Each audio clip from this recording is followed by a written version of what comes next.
तो एकेडमिक ज्ञान with Saurabh sir YouTube channel पर आपका फिर से हार्दिक स्वागत है। आज हम बात करेंगे क्लास 10th साइंस के कुछ इंपॉर्टेंट क्वेश्चंस की। हर चैप्टर से अपन क्वेश्चन को अटेम्प्ट करेंगे और ये जो क्लास होने वाली है आज से लेकर के एग्जाम तक, आपकी हर क्लास बहुत इंपॉर्टेंट है। आप इसको ध्यानपूर्वक देखें और इससे अपने एग्जाम में बहुत ज्यादा आपको क्वेश्चन देखने को मिलेंगे। ठीक है। उसके अलावा 20 तारीख का आपका एग्जाम है। 20 तारीख तक आप एक सिस्टमेटिक तरीके से पढ़ाई करें और मैं चाहता हूं कि ज्यादा से ज्यादा बच्चों को इस क्लास का फायदा हो ताकि सबके 100 आउट ऑफ 100 आए। ठीक है, तो चलिए बिना किसी देरी के स्टार्ट करते हैं। ये सारी बातें तो बाद में भी होती रहेंगी। तो जैसा कि आप देख पा रहे होंगे बोर्ड पर इंपॉर्टेंट क्वेश्चन सीरीज डिस्कस करते हैं। तो यहाँ जो मेरे पास क्वेश्चन है जो सबसे पहले बच्चों को फिजिक्स बहुत ज्यादा टफ लगती है तो फिजिक्स से क्वेश्चन स्टार्ट करते हैं। ठीक है, तो सबसे फर्स्ट क्वेश्चन है question number first, right the relation between focal length and radius. Right the relation between focal length and radius of curvature। ठीक है, हिंदी मतलब है कि वक्रता त्रिज्या। लिख देता हूं मैं, वक्रता त्रिज्या एवं फोकस दूरी में संबंध लिखो। वक्रता त्रिज्या एवं फोकस दूरी में संबंध लिखो। तो देखिए बेटा,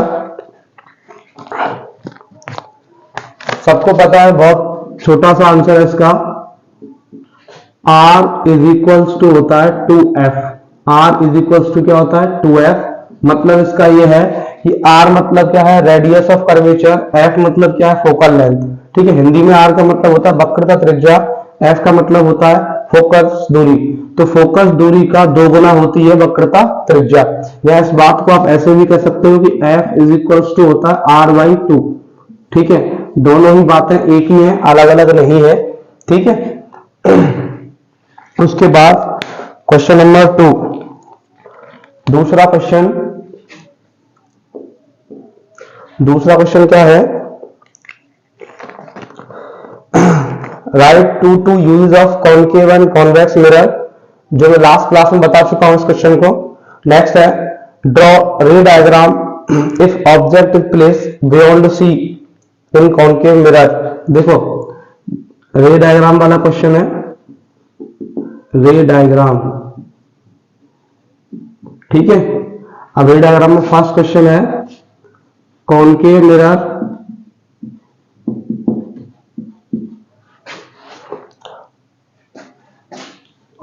if object is at beyond C। ठीक है, दूसरा क्वेश्चन है इसी में,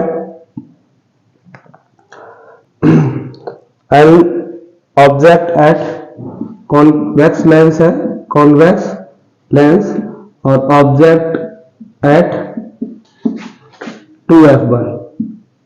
ठीक है, तो ये 2 क्वेश्चन है।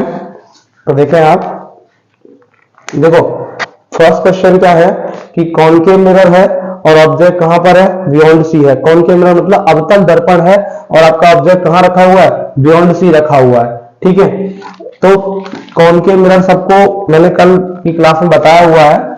ठीक है, तो जैसे मैंने बनाया,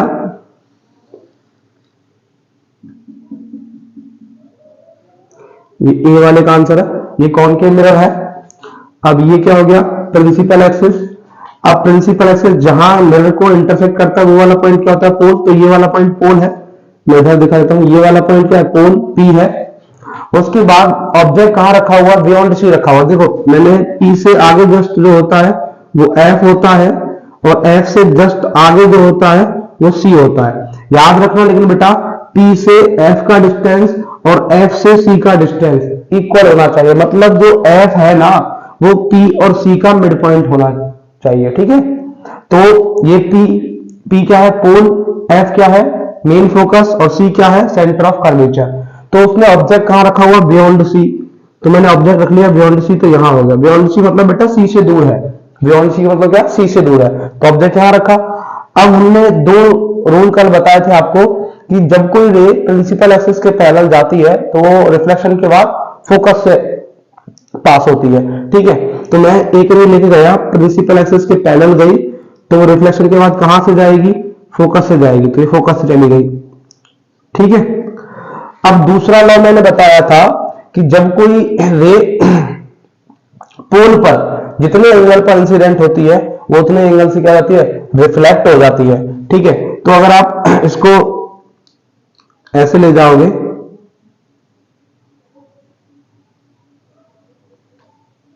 ठीक है, ये पोल पर डॉटेड वाली रे जो है, तो इसको मैं ऐसे लेके आऊं,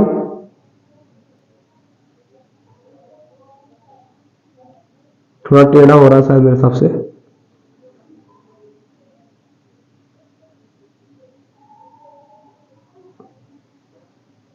ठीक है।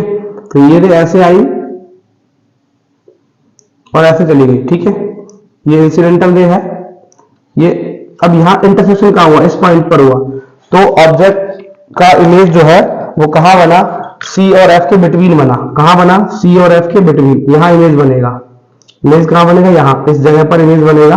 तो ये क्या हो गया, इमेज मतलब प्रतिबिंब हो गया, इमेज, और ऑब्जेक्ट कहां रखा हुआ है, बियॉन्ड C रखा हुआ है, ऑब्जेक्ट ये हो गया। तो मतलब क्या हुआ कि जब ऑब्जेक्ट बियॉन्ड C होता है तो इमेज कहां बनता है, C और F के बिटवीन बनता है, ठीक है। तो मतलब यहां से आप कह सकते हो कि ऑब्जेक्ट जब बियॉन्ड C होगा तो इमेज कहां होगा, इमेज फॉर्म होगा, image is formed between C and F, C and F, ठीक है। तो जब इमेज C और F के बिटवीन फॉर्म होगा तो ऑब्जेक्ट कहां होगा, बियॉन्ड C होगा, ठीक है। तो प्रतिबिंब C और F के बीच बनेगा जब वस्तु कहां होगी, C से परे होगी, C से दूर होगी। अब बात करते हैं कॉन्वेक्स लेंस की। तो कॉन्वेक्स लेंस में बेटा देखो बी वाले का आंसर,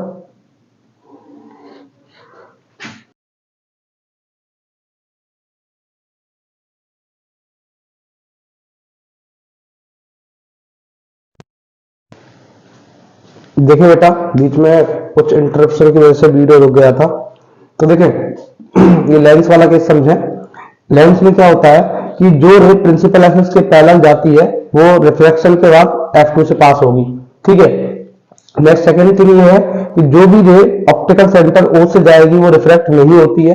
तो यहाँ कॉन्वेक्स लेंस था और ऑब्जेक्ट कहाँ रखा हुआ था, 2F1 पर रखा हुआ था। जब ऑब्जेक्ट 2F1 पर होता है तो इमेज कहाँ बनता है, 2F2 पर बनता है, और ऑब्जेक्ट का साइज और इमेज का साइज इक्वल होता है, ठीक है। यहाँ देखने में थोड़ा सा आपको ऊपर नीचे लग रहा होगा। दूसरी चीज, कॉनकेव मिरर और कॉन्वेक्स लेंस दोनों से जो इमेज बनता है उसका नेचर रियल रिवर्टेड होता है, वास्तविक और उल्टा होता है, ठीक है। तो एक बार आप देख लें।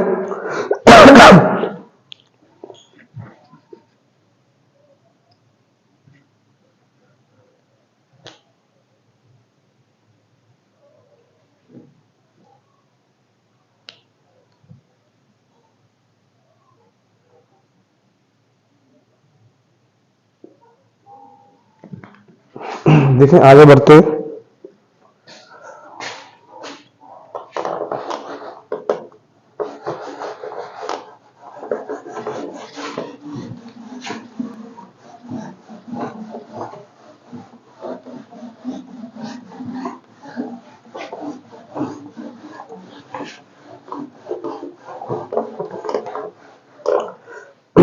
Next question,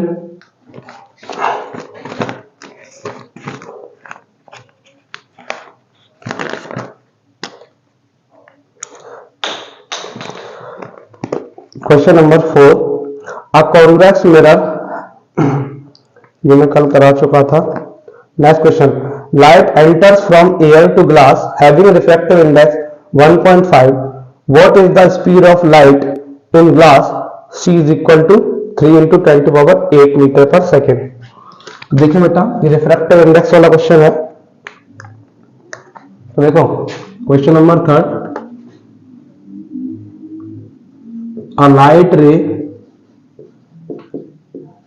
a light ray enters from air to glass having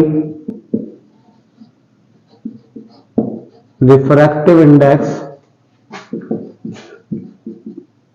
1.50. Then find velocity of light in glass। ठीक है, ये क्वेश्चन है बेटा कि light ray enters from air to glass having refractive index 1.5, then find velocity of light in glass. कि कोई प्रकाश की किरण हवा से कांच में जा रही है और कांच का अपवर्तनांक 1.50 है, तो आपको क्या करना है कि प्रकाश का वेग निकालना है कांच में, है ना। तो रिफ्रैक्टिव इंडेक्स कितना दिया हुआ आपको? 1.50 दिया हुआ है। तो आप सबको पता है आंसर, देखिए इसका आप सबको पता है, नहीं पता तो बेटा याद रखना कि एब्सोल्यूट रिफ्रैक्टिव इंडेक्स या जिसको बेटा रिफ्रैक्टिव इंडेक्स ऑफ मीडियम बोला जाता है, absolute refractive index means n is equal होता है c अपॉन v। क्या होता है?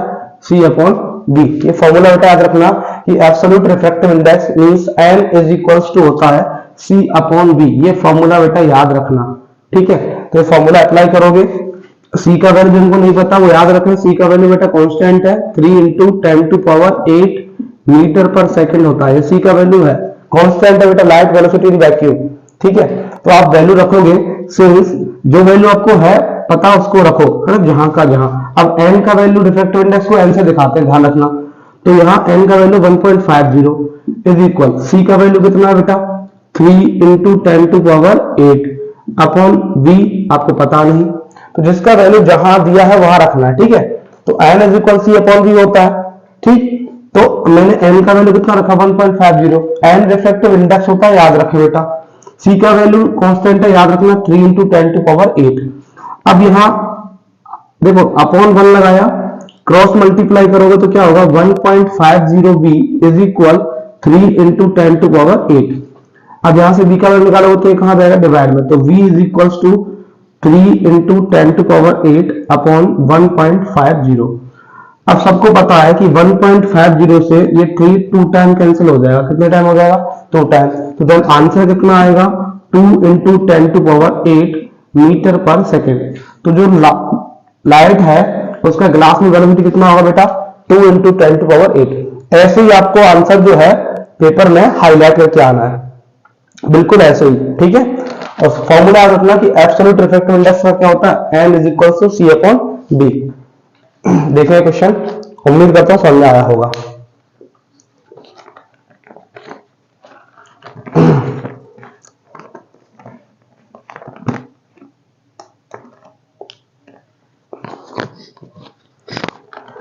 यहीं पर एक और चीज मैं बता दूं अलग से, वो अगली चीज क्या है, यहां पर आपसे पूछ ले मैग्निफिकेशन। तो मैग्निफिकेशन का बेटा याद रखना कि magnification m is equal to होता है माइनस बी अपॉन यू। ये किस में आता है? फॉर मिरर, ठीक है। दूसरा होता है m is equal to we upon u, जो किस में आता है बेटा? For lens. ये दोनों फॉर्मूले याद रखना कि मैग्निफिकेशन फॉर मिरर कितना होता है? m is equal to minus v upon you होता है, और लेंस में कितना होता है? V upon u. ये दोनों बातें आपको याद रखनी है, ठीक है। और दूसरी चीज, इन दोनों में एक खास बात यह है कि दोनों में जो m का वैल्यू होता है वो साइज का कंपैरिजन बताता है। जैसे मैं बोलूं, ध्यान देना, समझना मेरी बात को, मैंने बोला कि m इज इक्वल्स टू है प्लस माइनस n, ठीक है। तो याद रखना n मतलब कोई भी numeric value, n means numeric value, कोई भी आंगिक मान हो सकता है, 1 2 3 4 5 6 7 कुछ भी हो सकता है। तो यहां पर प्लस माइनस, देखो प्लस का मतलब होता है वर्चुअल और इरेक्ट नेचर, वर्चुअल और erect nature, virtual and erect, ठीक है। और जो माइनस होता है मैग्निफिकेशन के, तो माइनस का मतलब होता है real and inverted, real and inverted, ठीक है। तो ये दो बातें याद रखना कि मैग्निफिकेशन का जो माइनस साइन होता है वो बताता है रियल और इन्वर्टेड नेचर को, और जो मैग्निफिकेशन का प्लस साइन होता है वो बताता है वर्चुअल और इरेक्ट इमेज को, ठीक है। तो इमेज का नेचर अगर वर्चुअल इरेक्ट है, इट मींस m का वैल्यू माइनस आएगा, और अगर इमेज का नेचर रियल इन्वर्टेड है तो m का वैल्यू प्लस आएगा। सॉरी उल्टा बोल गया मैं, m का वैल्यू प्लस है तो वर्चुअल इरेक्ट इमेज आएगा, m का वैल्यू माइनस है तो रियल इन्वर्टेड इमेज आएगा, ठीक है। माइनस पर रियल इन्वर्टेड है, प्लस पर वर्चुअल इरेक्ट है, चाहे कोई भी लेंस हो, कोई भी मिरर हो, बस फॉर्मूला अलग है मैग्निफिकेशन का। लेंस में m is equals to v upon u होता है, मिरर में माइनस v अपॉन u होता है, बस माइनस प्लस का फर्क है, ठीक है। तो अब एक बार देख लेना इसको, है ना। अभी नेक्स्ट क्वेश्चन पे बढ़ते हैं, देखें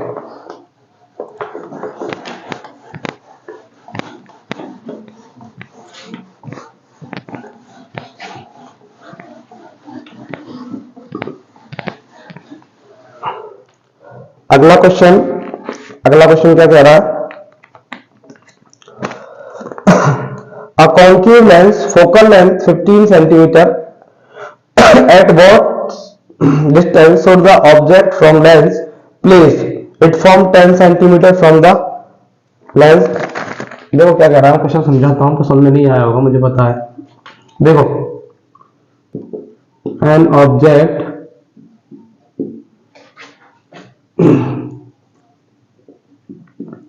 is placed at what distance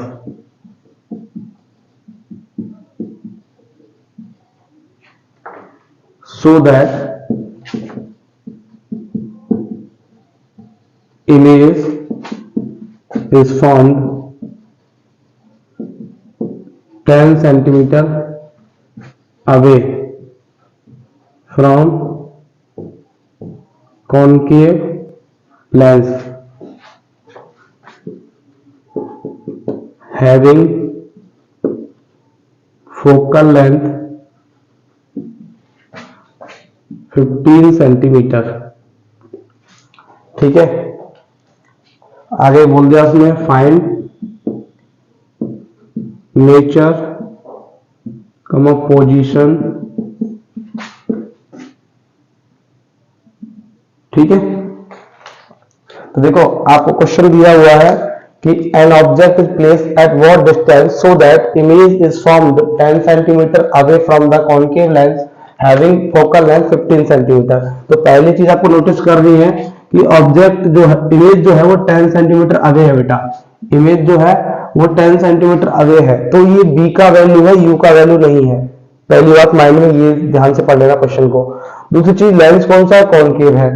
तीसरी चीज फोकल लेंथ कितना दिया हुआ, 15 सेंटीमीटर दिया हुआ है। तो पहले आपको गिवन थिंग्स लिखनी, क्या क्या गिवन है। तो देखो सबसे पहले आपको गिवन में क्या लिखना है कि जो लेंस का नेम है, मिरर का नेम है, वो लिखना है। तो यहाँ लेंस का नेम क्या है, कॉनकेव लेंस है, वो लिख लो ताकि आपको माइंड में याद रहे कि आप कैलकुलेशन कैसे कैसे कर रहे हो, ठीक है। अब कॉनकेव लेंस है तो बेटा याद रखना कि कॉनकेव लेंस में फोकल लेंथ जो होता है वो माइनस का होता है, कॉनकेव लेंस में फोकल लेंथ जो होता है माइनस का होता है। दूसरी चीज कॉनकेव लेंस में जो इमेज होता है वो हमेशा लेफ्ट साइड बनता है, और लेफ्ट साइड बनने की वजह से इसमें जो इमेज डिस्टेंस होता है वो v जो है वो माइनस का लेना होता है। u तो ऑलवेज माइनस होता है, क्यों, क्योंकि ऑब्जेक्ट हमेशा लेफ्ट साइड में पुट करी जाती है, चाहे वो मिरर हो या लेंस हो, मैं कल की क्लास में बता चुका हूँ। ऐसे ही कॉनकेव लेंस में क्या होता है कि कॉनकेव लेंस में इमेज भी लेफ्ट साइड बनता है, तो इसलिए उसमें v का वैल्यू भी माइनस होता है, ये बात माइंड में याद रखना। तो यहाँ पर आपको फोकल लेंथ दिया हुआ 15 सेंटीमीटर, तो f का वैल्यू होगा -15 बेटा, ठीक। सेकंड थिंग आपको वो ये बोला गया कि image is from 10 centimetre away from lens बोला गया ना, तो ये जो है वो v का वैल्यू, तो v का वैल्यू कितना है -10। माइनस क्यों लिए? मैंने बोल दिया कि कॉन्केव लेंस में it forms images at left. ये बात बेटा बहुत इंपॉर्टेंट है, याद रखना कि कॉन्केव लेंस हमेशा इमेज लेफ्ट साइड में बनाता है, इसलिए इसमें बी माइनस का लिया मैंने ना। अभी आपको क्या चाहिए? यू चाहिए, ठीक है, ऑब्जेक्ट का पोजीशन चाहिए और नेचर से निकालना मतलब मैग्निफिकेशन निकालना पड़ेगा, और मैं लिख देता हूं एम भी चाहिए। दो चीजें आपको चाहिए। तो देखो सबसे पहले जब मैंने बताया कि लेंस हो तो लेंस फॉर्मूला लगाना है, मिरर हो तो मिरर फॉर्मूला लगाना है। अब यहाँ लेंस है तो लेंस फॉर्मूला अप्लाई करोगे। तो देखो मैं जानता हूं या आप भी जानते हो, लेंस फॉर्मूला क्या होता है? 1/f is equal to 1/v minus 1/u, right. अभी जो जो वैल्यू रखो उसको 1/f minus 50 is equal 1/v minus 10 minus 1/u। अभी आपको क्या चाहिए? 1/u चाहिए, तो इसको इधर लेके आओ। 1/u को मैं इधर लेके आ रहा हूँ, 1/15 को इधर ले जा रहा हूँ, ठीक है। तो ध्यान देना थोड़ा सा, 1/u प्लस में आ गया इधर आके। अब इसको यहाँ तो 1/-10 लिखा हुआ है राइट साइड में, अब इसको मैं इधर लेके आता, प्लस क्या हो गया? 1/15। अभी आप एलसीएम लोगे तो एलसीएम आएगा आपका 30। 10 का डिवाइड 30 में 3 टाइम, 3 इंटू 1 किया तो 3 आएगा माइनस का बट, प्लस 15 का डिवाइड 30 में कितने टाइम होगा? 2 टाइम, और 2 इंटू 1 किया तो 2 आया, इज इक्वल टू चल रहा है 1/u, ठीक। अभी माइनस का 3 है, प्लस का 2 है, डिफरेंशिएशन होगा तो आंसर कितना आएगा? माइनस 1/30। तो 1/u का वैल्यू कितना आया? ध्यान देना, 1/u का वैल्यू बेटा कितना आया? 1/30 आया, ठीक है, 1/30। इट मीन्स आप बोल सकते हो कि u का वैल्यू 30 माइनस 30 सेंटीमीटर होगा। कितना होगा? Minus 30 centimetre. तो ये आ गया u का वैल्यू। मतलब जब कॉन्केव लेंस में ऑब्जेक्ट को 30 सेंटीमीटर डिस्टेंस पर रखोगे तो इमेज कहां बनेगा? 10 सेंटीमीटर डिस्टेंस पर बनेगा। कहां बनेगा? 10 सेंटीमीटर डिस्टेंस पर बनेगा, ठीक है। अब बात आती है, नेचर भी पूछा उसने, तो नेचर के लिए हमेशा बेटा मैग्निफिकेशन निकालना होता है, एम निकालना होता है, और एम का फॉर्मूला में यहां लिखा हुआ है लेंस के लिए, m is equal to b upon you होता है, ठीक है। तो ये फॉर्मूला लगा के आप निकाल सकते हो, मैं यहां ब्रैकेट में निकाल के दिखा रहा हूं, ध्यान देना बेटा। एम निकालोगे तो M is equal to we upon you होता है, तो v का वैल्यू कितना साइन के साथ लेना? -10 अपॉन u का वैल्यू कितना है? -30। साइन से आप लेना बेटा, माइनस से माइनस खत्म, जीरो से जीरो खत्म, तो m का वैल्यू कितना आया? 1/3। कितना आया? 1/3। अब ये वैल्यू कैसा है? प्लस का। इट मींस जो इमेज होगा बेटा कैसा होगा? वर्चुअल इरेक्ट होगा। कैसा होगा? वर्चुअल एंड इरेक्ट, है ना। जब भी यहाँ m का साइन कैसा है? प्लस का है, तो साइन मतलब प्लस का है, तो प्लस का है तो वर्चुअल इरेक्ट नेचर होगा, अगर माइनस का होता तो रियल इन्वर्टेड होता, ठीक है। ये होगा मैग्निफिकेशन। देखना एक बार,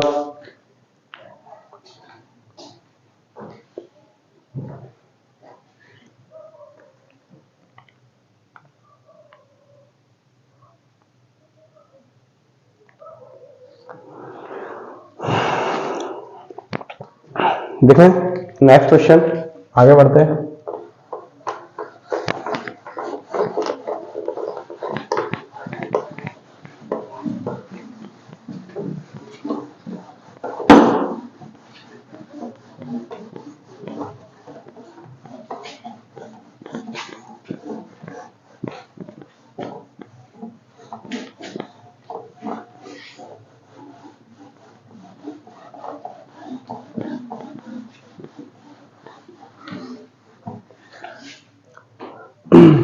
आगे देखिए बेटा नेक्स्ट क्वेश्चन,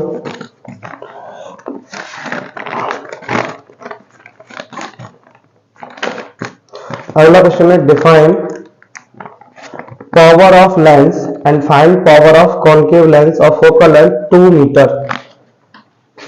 ये इंपॉर्टेंट क्वेश्चन है, हर साल आता रहता है। क्वेश्चन नंबर जो भी है 5 है मेरे हिसाब से।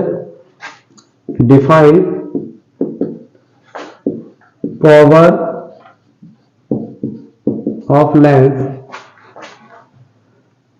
फाइंड पावर ऑफ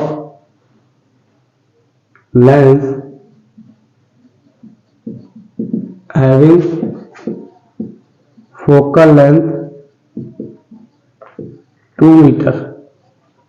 ठीक है, तो बेटा क्वेश्चन है कि define power of lens. First part तो पावर ऑफ लेंस को डिफाइन करना, सर मैंने एक क्वेश्चन अटैच किया है कि find power of lens having focal length 2 metre, कि एक लेंस है जिसका फोकल लेंथ 2 मीटर है, तो इसका पावर ऑफ लेंस क्या होगा।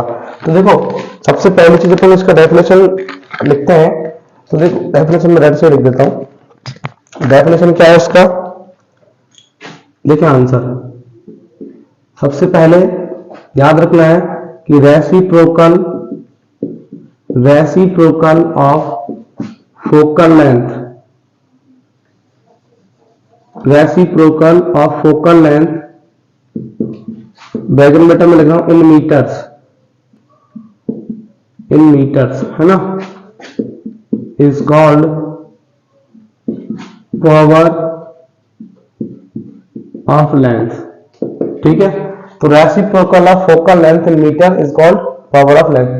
तो मतलब इससे फॉर्मूला क्या आएगा बेटा कि P इज इक्वल टू होता है F upon F, sorry P is equal to होता है 1 अपॉन F, और F जो है मीटर में आता है बेटा, किसमें आता है, मीटर में।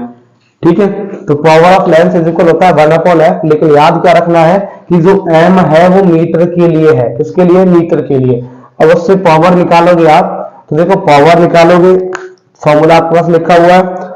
यहां पर फोकल लेंथ आपको पहले से मीटर में दिया हुआ है, लेकिन अगर मान लो ये फोकल लेंथ मीटर में ना हो, सेंटीमीटर में हो, तो पहले आपको फोकल लेंथ मीटर बना लो, देन इसको पावर निकालना है। तो यहां डायरेक्ट निकाल सकते हो कि P is equal to 1 upon F, M होता है, तो 1 अपॉन F कितना है 2, तो पावर कितना आ गया 0.5 डायप्टर। बेटा पावर का यूनिट होता है डायप्टर, याद रखना, unit of power, unit of lens power, unit of lens power is dioptre.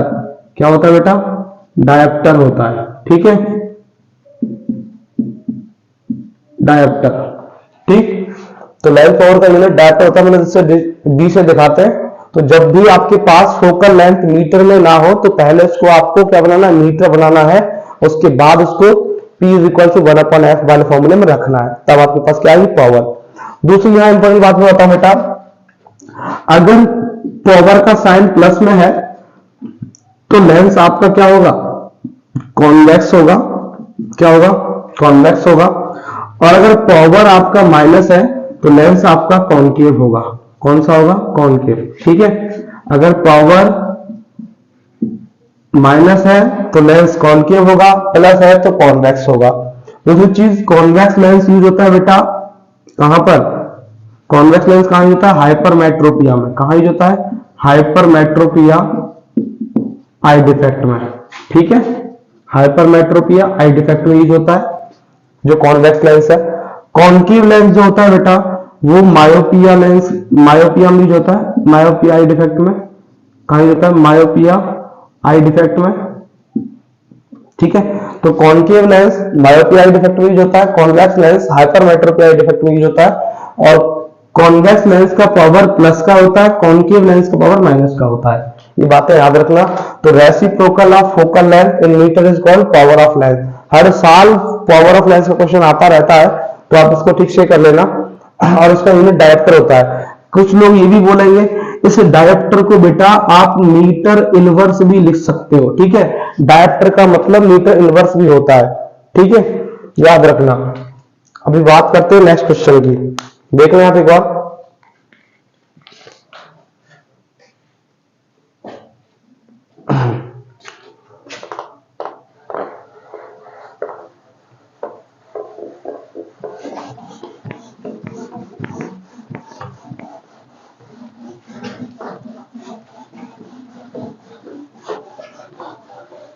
अब बेटा लाइट वाले चैप्टर क्वेश्चन तो हुए पूरे, अभी थोड़ा सा बढ़ते हैं आगे, और आगे अब एक चैप्टर डालते हैं पहले बायो का। ठीक है, अब बायो में चैप्टर है रिप्रोडक्शन वाला, तो उसमें रिप्रोडक्शन वाले चैप्टर की बात करते हैं। तो उसमें सबसे पहला जो क्वेश्चन है रिप्रोडक्शन वाले में, इधर से स्टार्ट होता है। सबसे पहला क्वेश्चन, वैसे क्वेश्चन नंबर कौन सा 6 है, 5 है शायद। Right any two contraceptive device. ठीक है, मतलब कोई दो गर्भ निरोधक युक्तियों के नाम लिखें। तो देखो सबसे पहला आंसर में यही बता दूं, सबसे पहला आएगा इसका कंडोम। ठीक है, और दूसरा आप बोल सकते हो कंडोम के अलावा पिल्स। ठीक है, कंडोम पिल्स ये दो हो जाएंगे कॉन्ट्रासेप्टिव डिवाइस। उसके बाद नेक्स्ट क्वेश्चन है इसका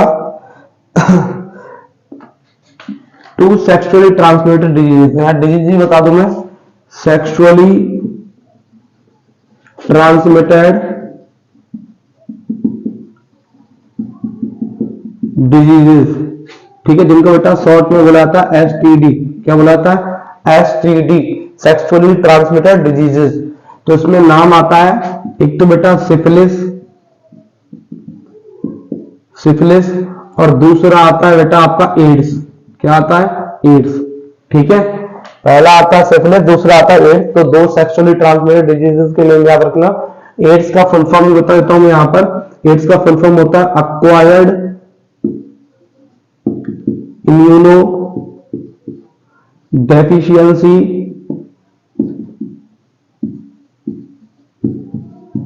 syndrome. Acquired immuno deficiency syndrome, AIDS का फुल फॉर्म होता है। दो सेक्सुअली ट्रांसमिटेड डिजीज पूछे तो आप लिख देना सिफिलिस एंड एड्स। ठीक है, और कॉन्ट्रासेप्टिव डिवाइस पूछे तो कंडोम और पिल्स लिख देना, या इसके अलावा कॉपर टी भी होता है। कॉपर टी जो फीमेल्स के यूट्रस में रखा जाता है। ये कहां रखा जाता है? In female uterus, female uterus. ठीक है, याद रखना फीमेल यूटेरस में रखा जाता है कॉपर टी। उसके बाद अपन बात करते हैं नेक्स्ट क्वेश्चन की। तो इसमें नेक्स्ट क्वेश्चन क्या है? अगला क्वेश्चन है define placenta and where does fertilization occur. तो क्वेश्चन नंबर 6 क्या है? What is placenta. प्लेसेंटा क्या है? तो प्लेसेंटा सबको पता है, नहीं पता तो बेटा आप याद रखना। प्लेसेंटा एक वो डिस्क है जो मदर यूट्रस में होती है, और मदर यूट्रस में होकर के वो क्या करती है? जो एम्ब्रियो होता है उसका न्यूट्रिशन करती है। एम्ब्रियो क्या करती है? न्यूट्रिशन करती है। ठीक है, तो placenta is a disc shaped structure, disc shaped structure in mother uterus that gives nutrition to embryo। ठीक है, तो placenta is a disc shaped structure in mother uterus that gives nutrition to the embryo. ठीक है, ये हो गया placenta के बारे में। अभी अगला क्वेश्चन है, मैं तो पार्टीशन कर देता हूं कहीं आप लोग कंफ्यूज ना हो जाओ। ठीक है, अब देखें नेक्स्ट क्वेश्चन क्या है? क्वेश्चन नंबर 7, डिफाइन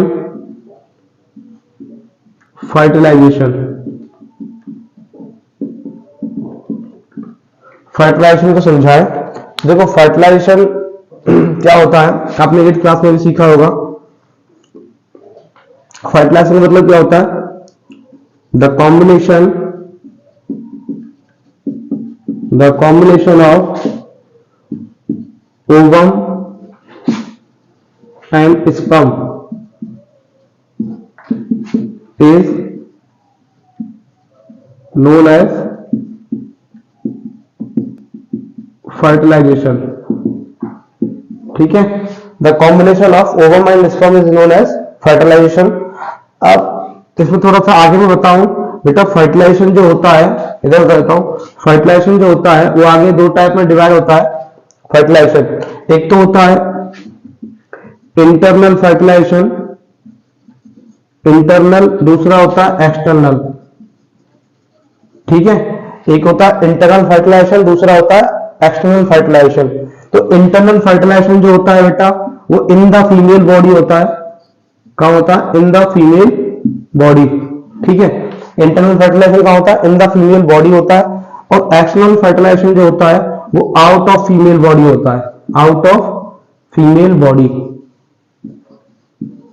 ठीक है, क्या बोला मैंने? इंटरनल फर्टिलाइजेशन कहां होता है? In the female body. और एक्सटर्नल फर्टिलाइजेशन क्या होता है? Out of the female body. ठीक है, यहां एक्सटर्नल फर्टिलाइजेशन में बेटा मीडियम रिक्वायर होता है। यहां पर रखना मीडियम रिक्वायर होता है, मीडियम रिक्वायर्ड है। ठीक है, लेकिन इंटरनल फर्टिलाइजेशन में कोई मीडियम रिक्वायर्ड नहीं होता है। एक्सटर्नल फर्टिलाइजेशन में मीडियम रिक्वायर होता है क्योंकि वो out of the female body होता है, जबकि जो इंटरनल फर्टिलाइजेशन है वो इन द फीमेल बॉडी होता है, तो उसमें कोई भी मीडियम रिक्वायर्ड नहीं होता है। ठीक है, तो ये मैंने एक्स्ट्रा बता दिया आपको।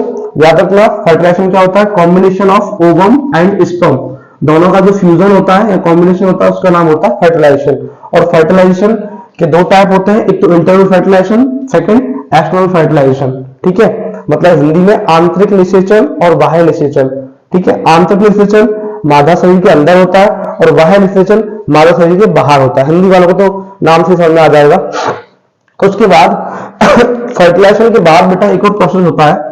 फर्टिलाइजेशन के जस्ट बाद बनता है जाइगोट। क्या बनता है? जाइगोट, जिसका नाम होता है फर्टिलाइज्ड एग। क्या होता है? Fertilised egg. ठीक है, जिसको हिंदी में बोलते हैं युग्मनज।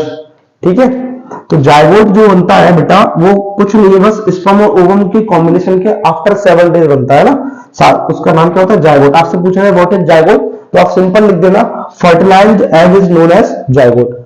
या फिर निषेचित अंडा क्या कहलाता है? जाइगोट, युग्मनज कहलाता है। ठीक है, अब आगे बढ़े, एक बार आप देख लें।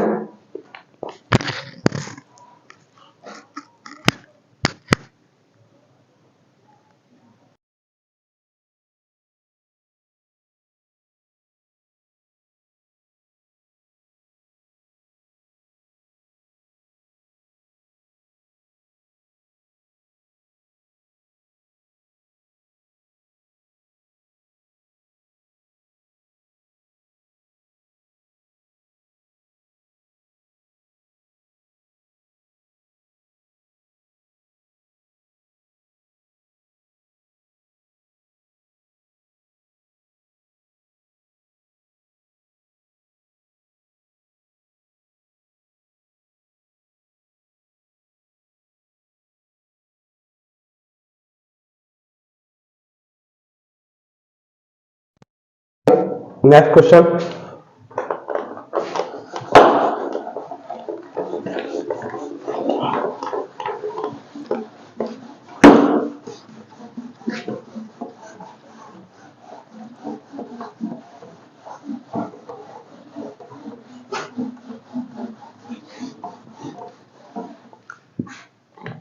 नेक्स्ट क्वेश्चन है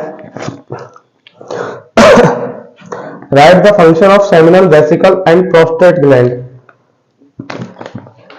क्वेश्चन नंबर 7,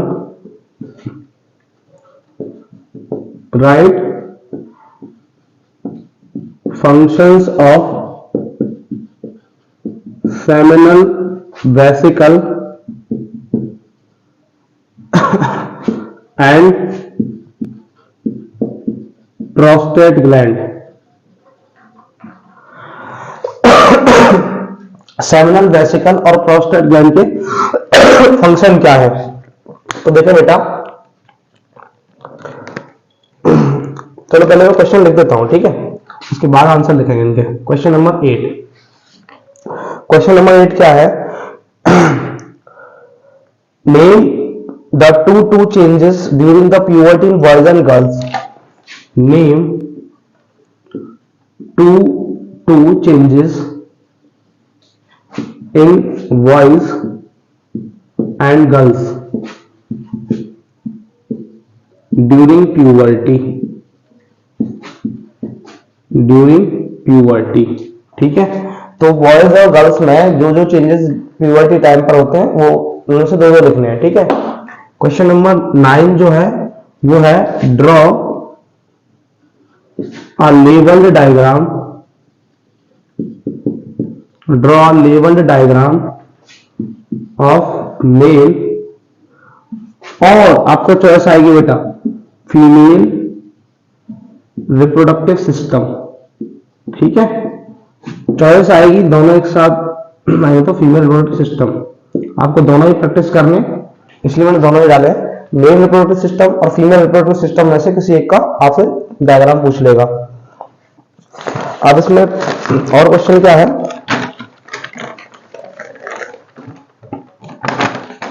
नेक्स्ट क्वेश्चन है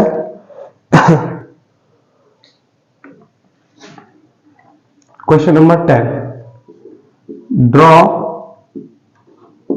a labeled diagram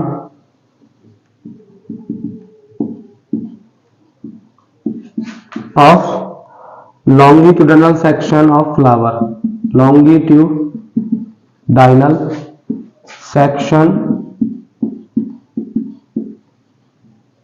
of flower। ठीक है, तो इतने क्वेश्चन अभी तक करते हैं, बात उसके बाद आगे देखेंगे कुछ क्वेश्चन और है इसमें। तो देखिए बेटा, मैंने यहाँ पर 4 क्वेश्चन लिखे हुए हैं। पहला क्वेश्चन है right functions of seminal vesicle and prostate gland. तो बेटा ये जो सेमिनल वेसिकल और प्रोस्टेट ग्लैंड है, सबसे पहली बात क्वेश्चन नंबर 7 की अपन बात करें, मतलब आंसर नंबर 7 की, तो 7 क्वेश्चन में बोला प्रोस्टेट ग्लैंड और सेमिनल वेसिकल। तो याद रखना बेटा कि सेमिनल वेसिकल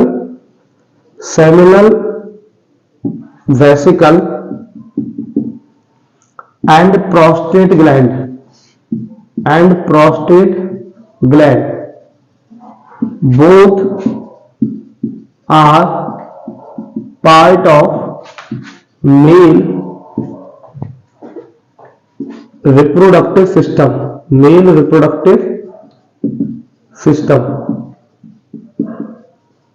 ठीक है। तो सेमिनल वेसिकल और प्रोस्टेट ग्लैंड दोनों ही बेटा मेल रिप्रोडक्टिव सिस्टम के क्या होते हैं, पार्ट होते हैं।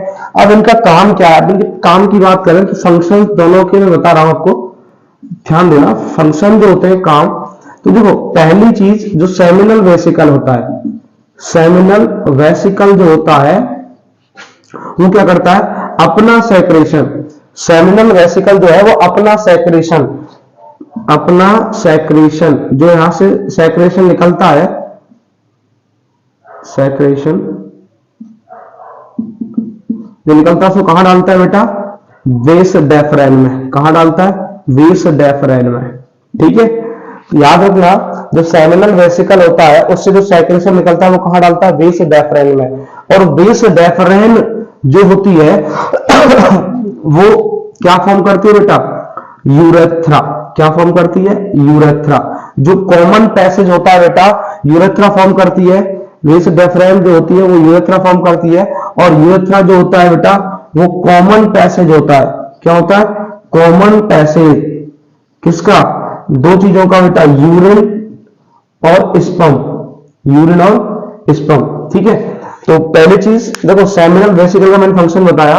तो सेमिनल वेसिकल जो है वो क्या करती है, अपना सेक्रेशन कहां डालती है, वेस डेफरेन में। और वेस डेफरेन मिलकर फॉर्म करते हैं यूरेथ्रा का। और यूरेथ्रा जो है वो कॉमन पैसेज होता है यूरिन और स्पर्म का। ठीक है, ये बात है अपने, ये सेमिनल वेसिकल का फंक्शन है। तो दूसरा जो है प्रोस्टेट ग्लैंड। प्रोस्टेट ग्लैंड बेटा क्या काम करती है कि प्रोस्टेट ग्लैंड जो है वो make fluid form of sperm.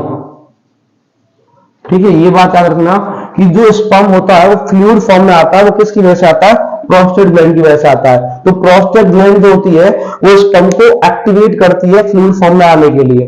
ठीक है, अगर प्रोस्टेट ग्लैंड नहीं होता तो जो स्पर्म है वो फ्लूइड फॉर्म में नहीं आता। और स्पर्म फ्लूइड फॉर्म में नहीं आता तो उसका जो मोटाइल है ना, मोशन जो है, मोशन नहीं हो पाता, मूवमेंट नहीं हो पाता। ठीक है, मूवमेंट नहीं होता तो फर्टिलाइजेशन नहीं होता।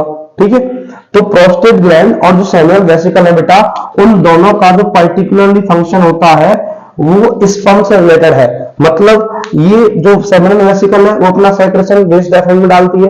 और वेस डेफरेन जो होता है बेटा वो टेस्टिस से निकल कर आता है ना, टेस्टिस से करेक्ट होता है वेस डेफरेन। और टेस्टिस से वेस डेफरेन करेक्ट है, टेस्टिस में क्या फॉर्म होता है, स्पर्म। तो अगर वेस डेफरेन नहीं होगा तो स्पर्म कहाँ जाएगा, कैसे जाएगा, पाथ तो चाहिए ना उसके लिए, रास्ता चाहिए।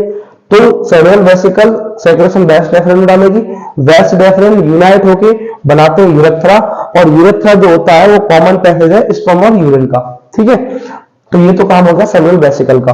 तो प्रोस्टेट ग्लैंड का काम क्या होता है, make fluid form of sperm, तो स्पर्म को फ्लूइड फॉर्म में लाने का काम करता है कौन, सेमिनल सॉरी प्रोस्टेट ग्लैंड। तो दोनों का बेसिकली मिलकर काम क्या है, स्पर्म को फ्लूइड फॉर्म में लाना या फिर एक्टिवेट करना।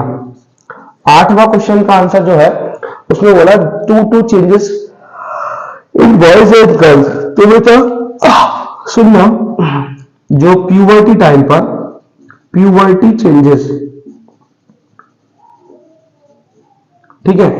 देखो वॉइस में बात करें अपन, वॉइस में तो एक मेजर चेंज तो आपको मुझ में ही दिख रहा होगा, क्या, जो वॉइस क्वालिटी है ना वो लाउड हो जाती है, ठीक है। तो पहला जो है वो क्या होता है, वॉइस बिकम्स लाउड, ठीक है, आवाज भारी हो जाती है मेरे जैसी, है ना। दूसरा चीज जो आपको मेजर देखने को मिलता है वॉइसेस में, वो क्या होता है, शोल्डर शोल्डर विथ इंक्रीजेस, ठीक है। तो जो बॉयज होते हैं उनकी शोल्डर की जो वाइडनेस है बढ़ जाती है, चौड़ाई बढ़ जाती है कंधों की, और वॉइस लाउड हो जाती है, ठीक है। ये दो मेजर चेंजेस तो बॉयज में होने मतलब देखने को मिलते हैं। दूसरा अगर गर्ल्स की बात करें, इन गर्ल्स, तो गर्ल्स में दो मेजर चेंजेस देखने को कौन कौन से मिलते हैं। पहली चीज वो लिख सकते हैं, वॉइस श्रिल हो जाती है, वॉइस क्या होती है, श्रिल हो जाती है, ठीक है, पैनी में आवाज हो जाती है। मतलब देखो लाउड वॉइस और जो श्रिल वॉइस में दो बेसिक अंतर बता रहा हूं। लाउड वॉइस जो होती है उसका एम्पलीट्यूड हाई होता है, एम्पलीट्यूड क्या होता है, हाई होता है, फ्रीक्वेंसी लो होती है। और जो श्रिल वॉइस होती है उसका एम्पलीट्यूड लो होता है और फ्रीक्वेंसी हाई होती है। ये दो बेसिक डिफरेंस याद रखना। अब गर्ल्स में वॉइस श्रिल होती है। दूसरा मेजर चेंज में क्या देखने को मिलता है कि ममरी ग्लैंड का डेवलपमेंट होता है। कौन सी ग्लैंड का, ममरी ग्लैंड, जिसको दुग्ध ग्रंथि कहते हैं, ठीक है, ममरी ग्लैंड डेवलपमेंट होता है, ठीक। तो याद रखना वॉइस में दो मेजर चेंजेस क्या है कि वॉइस लाउड हो जाती है, शोल्डर वाइड वाइड हो जाते हैं। गर्ल्स में क्या है कि वॉइस श्रिल हो जाती है और जो ममरी ग्लैंड है उसका डेवलपमेंट स्टार्ट हो जाता है। ये काम होते हैं वॉइस और गर्ल्स में प्यूबर्टी टाइम पर, ठीक है। तो उसके बाद थोड़ा सा आगे बढ़े,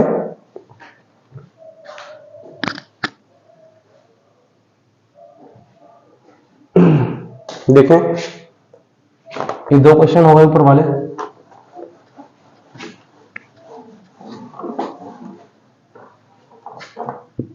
बेटा नाइन्थ वाला क्वेश्चन आप खुद से करना, 10th वाला मैं कर रहा हूं। देखो 9th वाला क्वेश्चन है, draw a level diagram of male and female reproductive system. तो मेल और फीमेल रिप्रोडक्टिव सिस्टम का आप खुद से डायग्राम बनाने की कोशिश करना, उससे ठीक से प्रॉपर बन नहीं पाएगा, ठीक है। तो मैं आपको केवल फ्लावर वाला समझा रहा हूं, समझना, ठीक है। अब ये मत बोलना कि सर जी आपसे डायग्राम नहीं बन रहा तो हम कैसे बना देंगे, आप बना लोगे, ठीक है। तो देखें क्वेश्चन नंबर 10, longitudinal section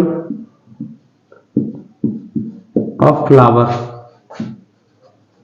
बेटा आज की क्लास में हमने दो चैप्टर कंप्लीट कर लिए। देखो फिजिक्स का लाइट वाला चैप्टर कर लिए, उसके क्वेश्चन कर लिए, और ये जो रिप्रोडक्शन वाला चैप्टर है उसके हमने कुछ दो क्वेश्चन रह गए बस, असेक्सुअल रिप्रोडक्शन से रिलेटेड है वो, तो ये पूरा कर ले। तो दो चैप्टर आज कर लिए, दो कल कर लेंगे, ठीक है। ऐसे ही हमारा हो जाएगा, है ना। कल 18 ही तो है, हो जाएगा, कोई दिक्कत नहीं है, टाइम से कर लेंगे अपन। देखो अभी फ्लावर में कैसे बनाना है, देखो सबसे पहले जैसे मेरा ड्राइंग है,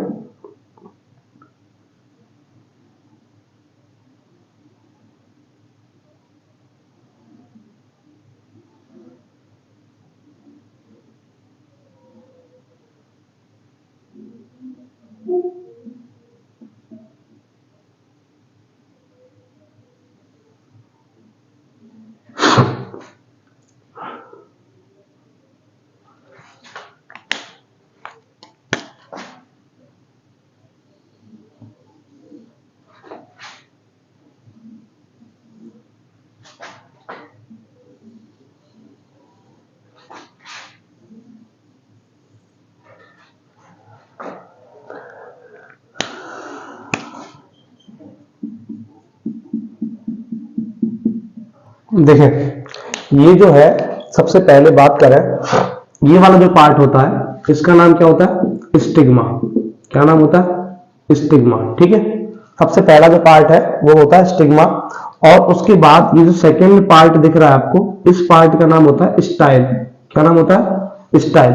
ठीक है, अब जो ये आपको ओवल शेप में जो पार्ट दिख रहा है, ये वाला जो पार्ट है, इस पार्ट का नाम होता है ओवरी। क्या नाम होता है? ओवरी। ठीक है, तो ये कंफ्यूजन दूर कर लेना अभी से कि फर्स्ट पार्ट होता है स्टिग्मा, सेकंड पार्ट होता है स्टाइल और थर्ड पार्ट होता है ओवरी। तो मतलब इन तीनों को मिलाकर के बनता है फीमेल रिप्रोडक्टिव सिस्टम।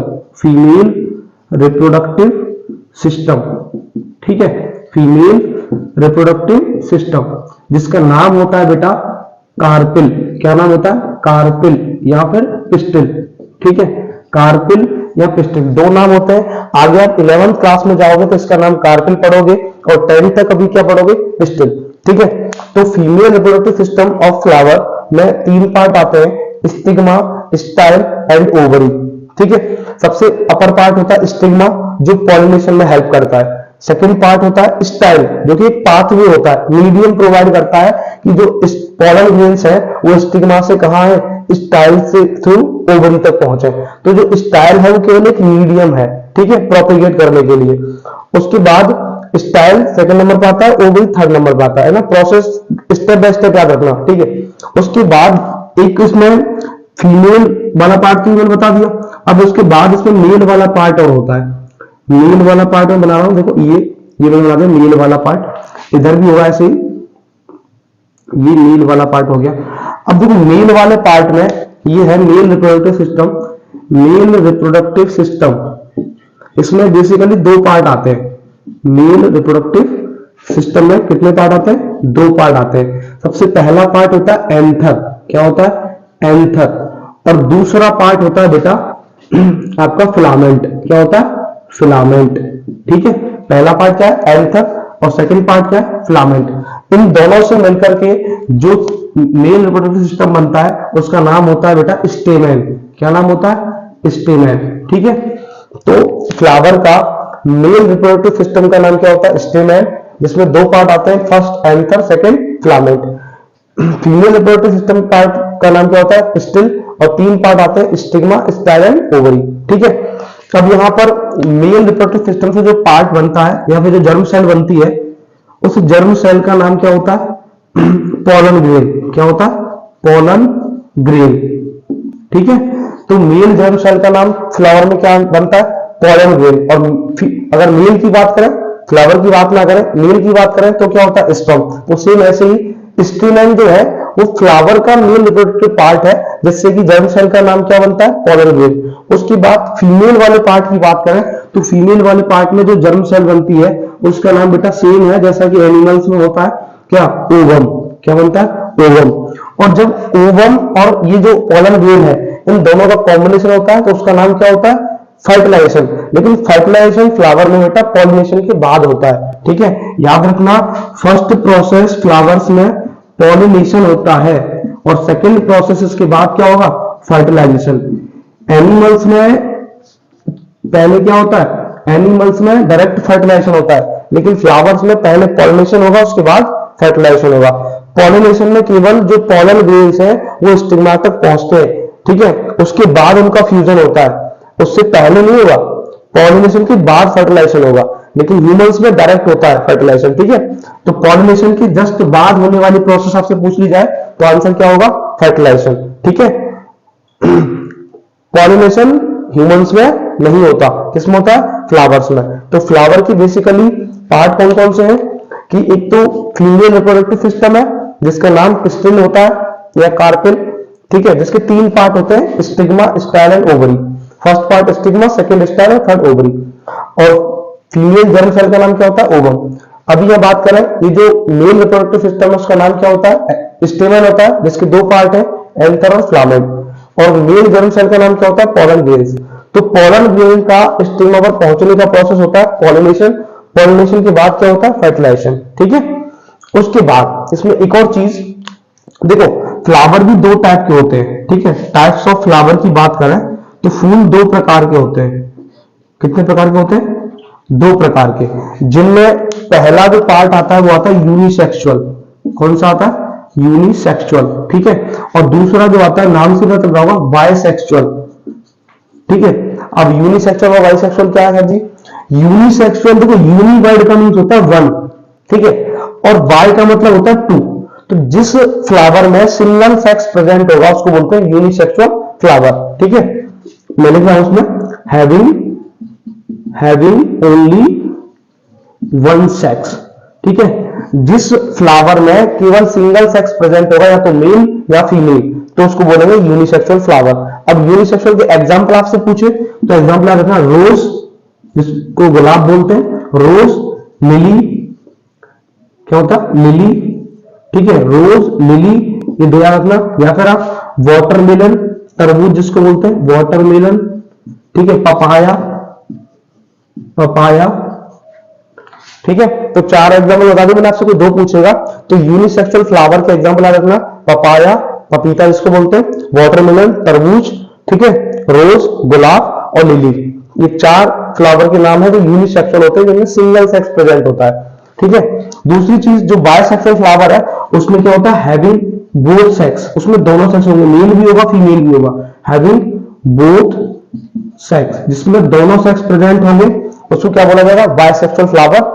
अब बायसेक्सुअल फ्लावर के एग्जांपल याद रखना बेटा, मस्टर्ड जिसको सरसों बोलते हैं, मस्टर्ड सरसों हो गया, और उसके अलावा हिबिस्कस जिसको गुड़हल बोलते हैं, हिबिस्कस, ठीक है।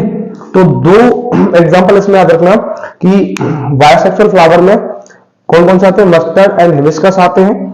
और जो यूनिसेक्सुअल फ्लावर है उसमें कौन कौन से आते हैं? रोज, लिली, वाटरमेलन एंड पपाया, ठीक है। दो ही पूछेगा, एनसीईआरटी में आपको दो एग्जांपल दे रखे हैं, लेकिन मैंने चार चार बता दिए। तो आज हमने दो चैप्टर कंप्लीट करे, एक तो रिप्रोडक्शन जिसमें दो असेक्सुअल वाले पार्ट रह गए, वो अपन कल कर लेंगे, और एक करा हमने फिजिक्स का लाइट वाला चैप्टर, ठीक है। तो उम्मीद करता हूं आपको जितना कराया वो समझ आया होगा। अगर फिर भी कोई डाउट आपका रह जाए तो आप कमेंट सेक्शन में कमेंट करना, मैं उसका जल्दी से जल्दी सॉल्यूशन करूंगा, ठीक है। तो इसी के साथ शुभ रात्रि, जय हिंद, जय भारत। पढ़ते रहें, ठीक है, और कोई भी दिक्कत आए तो बताएं। मिलते हैं अगली क्लास में।